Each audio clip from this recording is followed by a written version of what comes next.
I'm right here. All right. It is 1:30, so welcome to Threat Hunting Like a Scientist. My name is Kimberly Duke. I'm currently a security engineer for Stage 2 Security. I do blue team work or defensive work, mostly worked in defensive and compliance-related roles. I enjoy finding things that are broken in a little bit of a different way from pen testers. So it's primarily through threat hunting, looking at logs, fun things like that. Thank you. At the end of this talk, I hope to provide you with ideas and methodology for what threat hunting could look like in your enterprise if you don't do it already. Even if you do it already, maybe this will put some words to a process that you're currently doing. So what is threat hunting? I found this definition, and I really like it. To threat hunt means to proactively search for malware or attackers that are lurking in your network and may have been there for some time. So this implies that you are finding people, bad guys generally, threat actors, or just people who are poking at you, and this hole has been open for some time. Will you always find a bad guy when you're threat hunting? No, but you'll usually find some indicator that somebody has at least attempted to exploit this hole. You might find things such as a test server that has RDP open to the internet, a business process that allows for easy exfiltration of payroll data, or a misconfigured ACL that allows endless brute force attempts on your company's employee portal. Note that threat hunting usually skips the automation step, so if you can automate something to block it, you're just going to kind of ignore that in threat hunting. So somebody visiting a malicious URL, you can automate that. You can just automatically block it. Some firewalls will automatically shut people off after a number of brute force attempts, but if you don't have a rule that protects against that, your threat hunting could find it. So when I went to research threat hunting, I found there's a lot out there. I found that the average time that an advanced persistent threat can lurk in your network, according to IBM, is 191 days. And that can cost your business up to $7 million.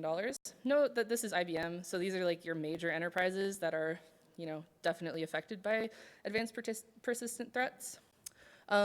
There are many articles out there that will tell you that threat hunting is an art, and it's just an innate skill that you're born with. And if you're lucky enough to have this magical threat hunting ability, you're gonna be fine and make millions of dollars with your excellent skills. But that's not true. You could totally learn how to do it. This little graph on the right-hand side was a survey of SOC analysts for last year by a company called Exabeam. And Exabeam found that the SOC analysts were most concerned with their threat hunting skills. So SOC analysts out there, know you're thinking about this and wondering if you're a hunter or not. There are also many different graphs that you can find that tell you what to do with vague things on them, such as intelligence and talent and training. What training do I need? What talent do I need? What kind of intelligence do I need? So that all kinds of just adds up to yikes and a feeling of just being overwhelmed with what path to even get started down if you wanted to implement threat hunting in your landscape. So here's some common methods that I have found through a survey of different companies / looking online. My favorite is the teamwork makes the dream work. So this is where your SOC or your security team or any group of individuals who's interested gathers up weekly, monthly, as often as they can to assess things as a team and look at some section of the company and together collectively figure out what looks weird. There's also the dig up some IOCs aspect. This is indicators of compromise. So you could look through some threat feeds, or you can look at Twitter and you can say, I wonder if that's in my network, and then go looking for it. There's also the CISO logs in to Splunk for the first time in 6 months and looks at a graph and says, that looks weird, go find it. So that's another fun aspect. of threat hunting is sometimes you're just told, hey, I think this looks weird, go hunt it down. That can be a good way to get started as well. But my ultimate favorite method is the scientific method, and that is what this talk is about. So this is the scientific method. It's a great way to structure your thoughts when you're threat hunting. You can first make an observation, then ask a question, form a hypothesis, test your hypothesis, and iterate to make new hypotheses or processes or predictions. Chances are you do this really normally as an analytical human being. We're all in this room, we all love computers, we all love to tinker with things, so I'm sure you're no stranger to this process, but you probably rarely put words to it. So let me give you an example of what this looks like in your natural life. Say you wake up in the morning, you really want to check the news on your laptop. Hop out of bed, go let the dog out, get your coffee, open your laptop to find it's not on, blank screen, dead battery, you plugged it in last night, why isn't it at 100%? So you have a problem. Let's apply the scientific method. First, your observation, the laptop is dead. Second, your question, why did this not get charged last night? You think about what you've observed, tested, played with, pressed all the buttons, nothing's turning on, it's not user error. So you offer this hypothesis to yourself that maybe my outlet broke somehow, kid stuck a crayon in it, something like that. So you move the charger to a different spot. That's testing your hypothesis. And finally, the laptop turns on. So your hypothesis has been proven, but now you have a new problem. Why isn't that outlet working? So you're gonna keep cycling through, figuring out what the root cause of the problem is, maybe even finding a solution to not having your kids stick crayons in the outlet anymore, little outlet cover. So the scientific process iterating is what keeps you questioning life, continuing to find out new things, continuing to educate yourself. And it might seem overwhelming because that presents the theory of thought that there's always problems happening to solve. And I don't really think that's a bad thing because it keeps us learning. So it's one of the true benefits of being a threat hunter or having your team do a threat hunt is that you'll become driven by the process of learning itself, which is something that I think many of us thrive on. We're all here at a conference, we all want to learn more. So let's dive in. The first step is to make an observation. And what does that look like? So in order to make an observation, you have to have normals, statistics and baselines, and then have some methods for figuring out what looks different than those normals and baselines. An observation is a simple statement which contains a valuable point of information to cause inquiry. Network traffic might be higher than usual. I can access an internal website from our guest Wi-Fi, things like that. The simpler you can keep it, the better, because you only want to solve one thing at a time. How do you acquire observations? Determine when things are different than normals, like I said. One of the things that determine what normal are in our organizations are policies, procedures, and pretty graphs, the 3 Ps. So you might have dashboards up in your SOC that will show, the peaks and valleys, and you'll get to learn what your normals are and when a peak is occurring to make observations. You might go spend some time in help desk and find that they're not asking people for their dates of birth when resetting a password. They're not following procedures. You might find that documents aren't being deleted within 6 months when your retention policy says otherwise. So those are 3 places to start making observations. One of the places I really like to start is to be a user. If you have different roles in your organization, how many of those have you tried? Have you tried seeing what a help desk user can do compared to a domain admin? Is it different? Because sometimes it's exactly the same thing, though it may have a different name. Have you tried seeing what someone on your guest Wi-Fi can do? If they wanted to play around, would they be able to? You might be surprised by the results. So you can also be your nightmare user. If you wake up in the middle of the night stressing that somebody is going to have a Wi-Fi pineapple, how would it affect your network? See what you observe. The other thing that I really enjoy doing is spending time in other departments. When was the last time you spoke to a non-IT user and asked them about their day or what their concerns were with their computers? See what you can learn about procedures of departments that aren't IT. And then you'll also make some friends for when you need to gather data in the future. You will also find out many shenanigans, of course. That can be a really fun time. So these 3 options will give you so many observations. You might be a little overwhelmed, you might be a little horrified, but focus on one tiny part of what you've seen, because we'll expand on that in the next step. So our next step is to ask a question. And how do you know if you're asking the right questions? A good question is answerable, testable, and falsifiable. It should have some answers, like simple yes or no question. Is there a user logged into the machine at that time? Is it a testable question, meaning is there some sort of statistical-based inquiry, like what kind of traffic would cause this behavior? And falsifiable. So a scenario that is either true or false. Is the user browsing to Netflix? Are they staying after their shift to watch movies?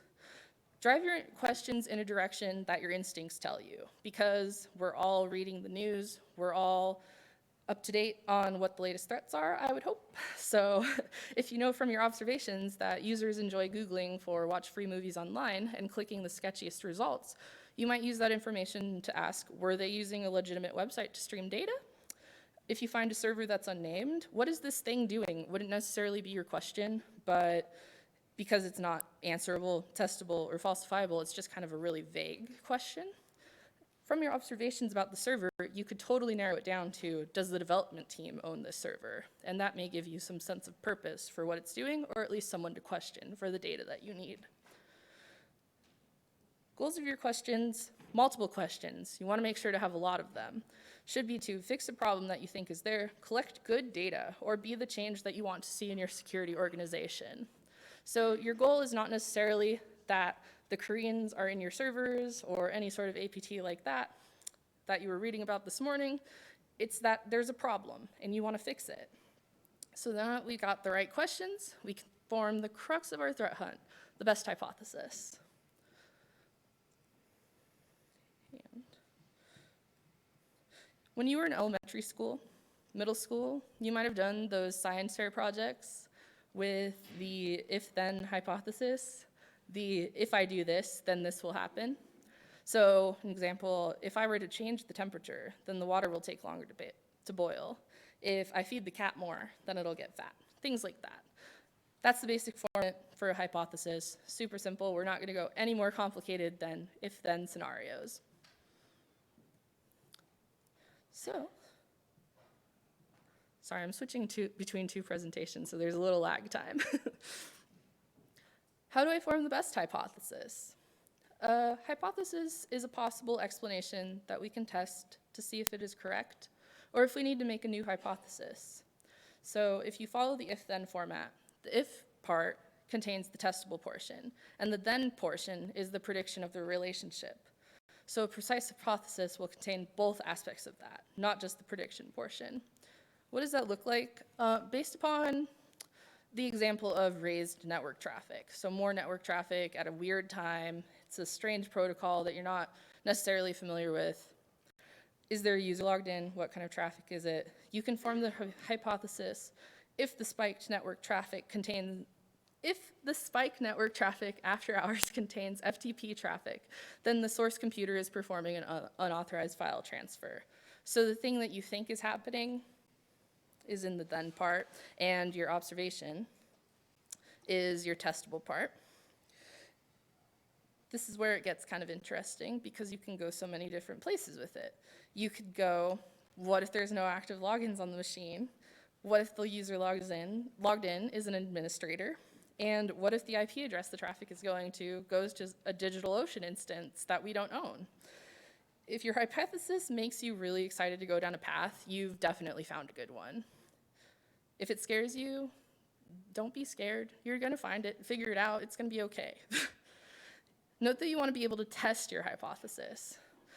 hypothesis could be if we see DNS queries with large packets to strange domains, APT32 is in the network because they use DNS exfiltration.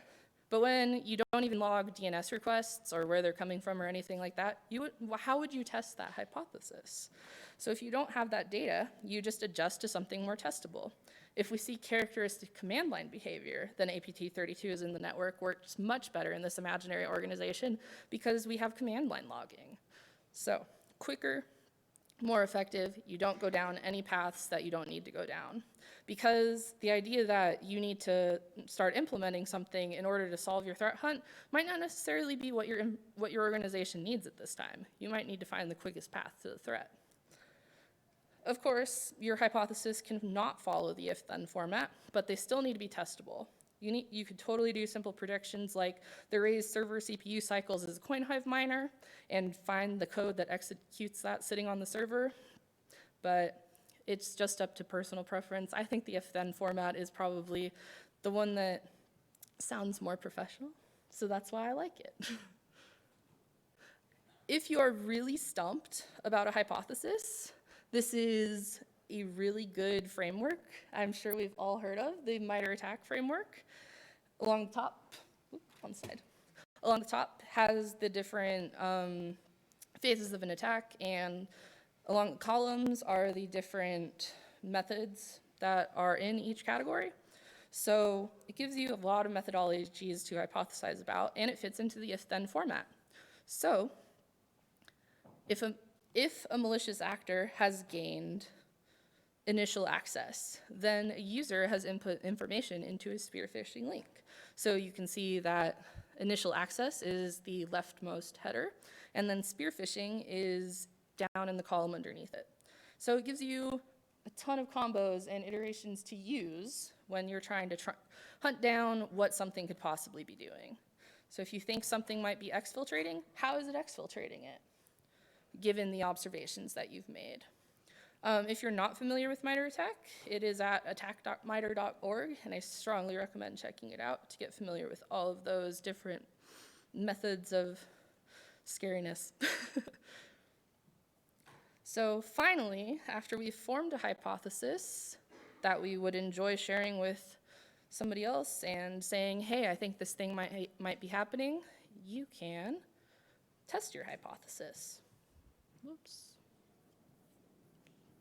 Technical difficulties, guys, 1 second. So, test your hypothesis by going to the data that you need. And think of testing as, how do I prove myself right? I've come up with this great hypothesis. I've spent hours observing the help desk. I've looked at logs, and now I have a great hypothesis. I really think something interesting is happening here.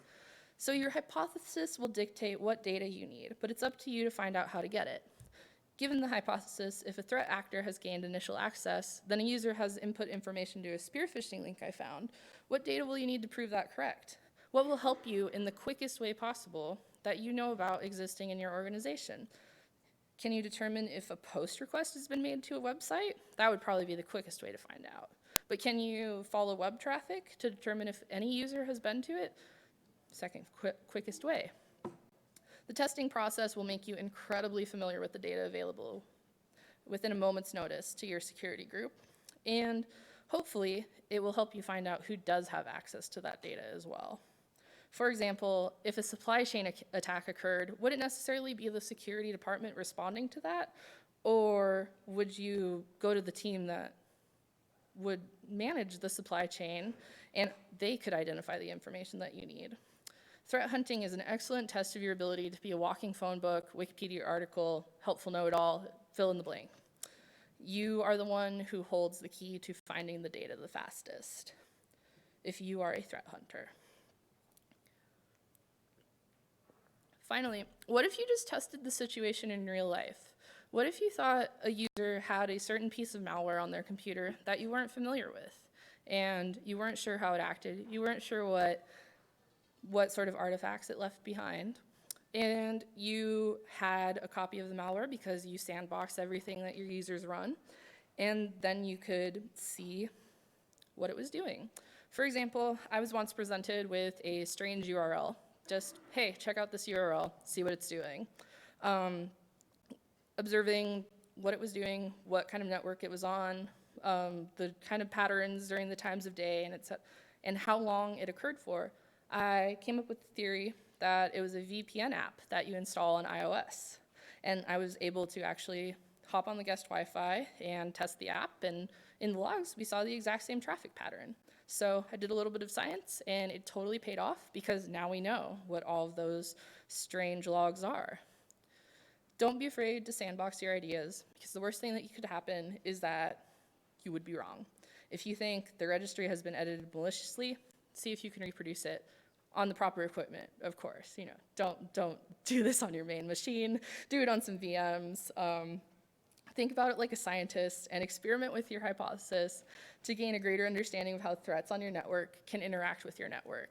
Because if you are the one poking at your network, you'll learn to think like an attacker, which a good defensive team will implement into their thinking. Can you poke that machine over port 3389 from the guest Wi-Fi? Why not try it instead of combing through logs to prove your point? If you are the one who created the logs, those logs will have greater legitimacy when you're trying to prove that a bad guy has done the same thing. Revise your procedure, if need be in this situation, until you feel like you have a procedure that gives you the data that you need. How do you know if you're successful in your testing? Because you either invoke incident response, you find a thing to fix and present it to the appropriate team, or find that it's a normal behavior. So if you don't find any of those options, if you're still just kind of questioning, you will cycle back to revise your hypothesis. And don't just give up on it. If you found a strange thing that you felt was worth your time, maybe you just didn't go down the right path at first. But it's okay to fail, and it's okay to not get it right on the first try, because no matter what, you have to make sure to follow the final step. The final step is to iterate to make new hypotheses or predictions. The process of repeating what you just did all over again. So this is the refinement of the scientific process. This is what keeps you learning, and this is what determines if your hunt was successful.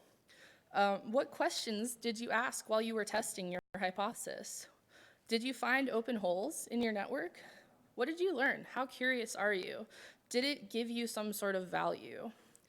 Chances are that you may not have found something that turned out to be that interesting.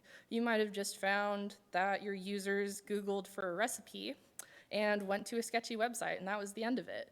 But it does give you greater insight to how fast can you solve this issue, and where is the data that solves this issue. So I'll give you another example, since I have a little bit more time, of a threat hunt that I did recently. I had a situation where there was an alert that said that there was this vague DNS request going on, and tried hunting it down, tried seeing what's happening on these users' computers that's causing a DNS request. And you would think, oh, maybe something's installed. Did all the virus scans, looked at the machines, told help desk, is anything odd installed on this? Just kept coming back with no's. Kept coming back with failures for way too long. And then I thought, well, what websites are these users going to? What are they doing beforehand that I can see? So I went and I looked, and they were Googling for an employee login portal that was the second result on Bing gave a link to a malicious PDF. And I clicked on that PDF and got the same exact traffic pattern of a DNS request, but you had to be in a particular version of Adobe Acrobat in order to get it. So that one took a lot of working out, but it was so successful once I iterated through all of those different hypotheses to get to my final answer of that dang Bing result.